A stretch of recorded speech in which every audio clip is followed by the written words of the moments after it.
morning. Good morning. My name is Edwin Maisonet, and I'll be your host for the next 5 or 6 minutes. So welcome to the Mindset Cafe.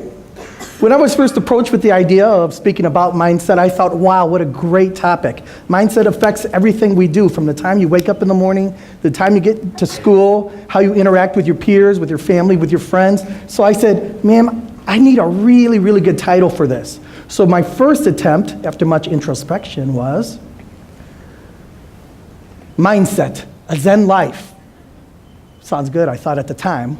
But then I realized I don't really know anything about Zen, other than sometimes at parties, for some reason people want to rub my belly for good luck. So I went back to the drawing board and I said, I got it. Something that everybody can connect to. And so I came up with title number 2, which was, I got my mindset on you. I got my mindset on, 280s. So after a few seconds, after much reflection and deep deliberation, I finally decided on a title. That was title number 3, Mindset in 5 Minutes, which I actually went and got a trademark for.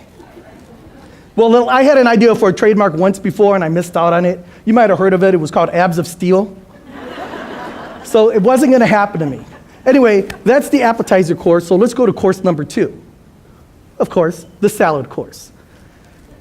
When I wake up in the morning, I'm always ready to go to work, and I've got a really, really good mindset, but sometimes things happen to me in the morning that take away from that mindset and maybe put me in a little bit of a cranky mood.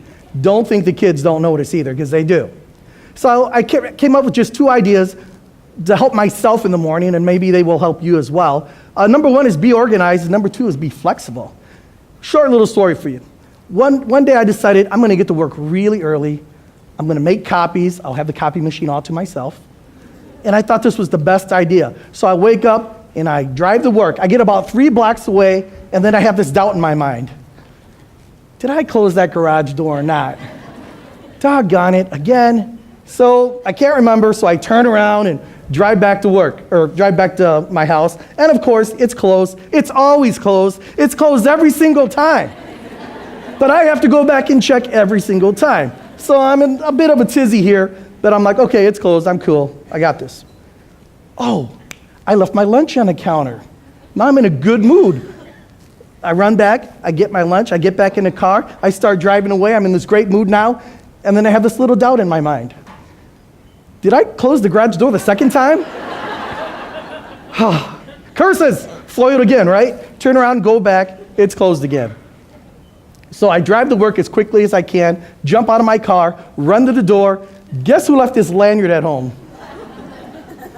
It happens, but when it happens, it's not the end of the world. But if you're better organized, it won't happen as much.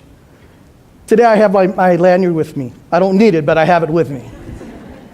Let's go on to our next course, the soup course. Sometimes when you're at work, you get little ideas in your mind, you start feeling down about things, and it changes your attitude. Or maybe you hear someone in the teacher's lounge saying one of these expressions. Have a look. Any of these sound familiar? I gotta go to work.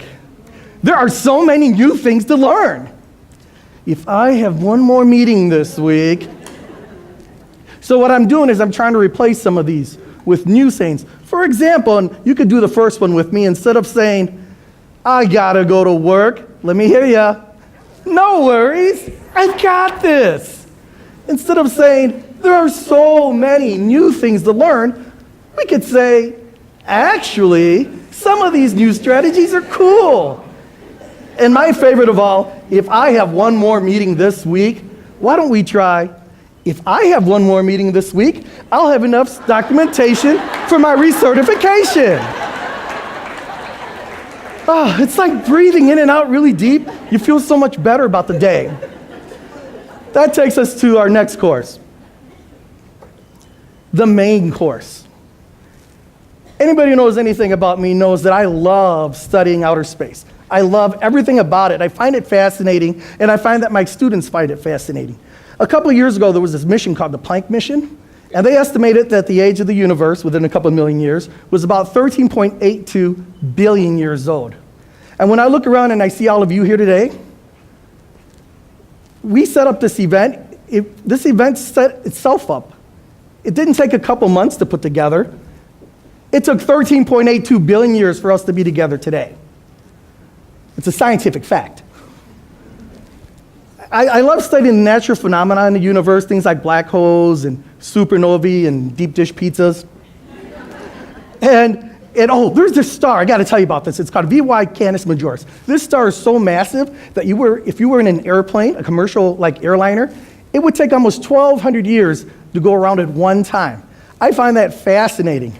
However, I don't find it as fascinating as what happens in my classroom every single day.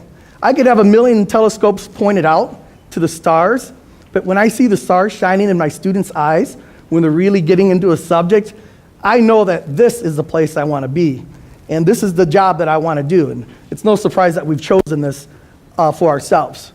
I like to say that students are the constellations that light up our classrooms.